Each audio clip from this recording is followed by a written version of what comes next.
देखो आज 79 वर्ष भारत स्वाधीनता हेबा परे ओडिशा रे मालकानगिरी जिला प्रति जदि कौन सी पार्टी ध्यान देची से होची भारतीय जनता पार्टी।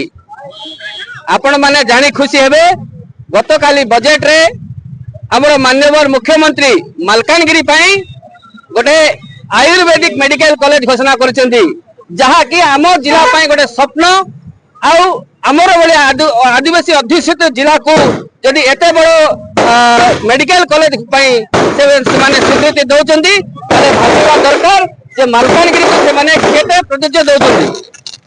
तत्संगे आमे माननीय मुख्यमंत्री जेहेतु आम जिला एते बड़ खुशी आनी देइचंती सेति आज आमे तांको धन्यवाद देवा पई एई शोभा यात्रा करूछु।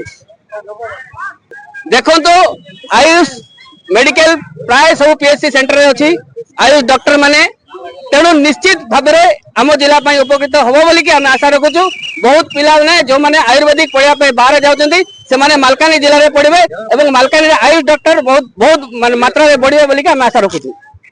आमर उत्सव पालन करिवार उद्देश्य है आमर एठी मालकानगिरी रे आयुर्वेदिक मेडिकल कॉलेज हम से आम आज ये उत्सव पालन कलु।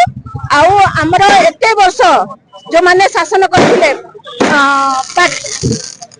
जो पार्टी हो केबे भी चिंता कर नथिले जे एठी मेडिकल कॉलेज हो बोली, किंतु जब भाजपा सरकार आउ आमर मान्यवर श्रीजुक्त मोहन चरण माझी तांकर इच्छा शक्ति जगो आज आमर जोड़ा कि आदिवासी जिला कहले हम से यही पिला मानक पई से चिंता कले जे पिला माने एठी पाठ पढ़ी डॉक्टर हेबे आउ तांको स्वप्न पूर्ण करिवे।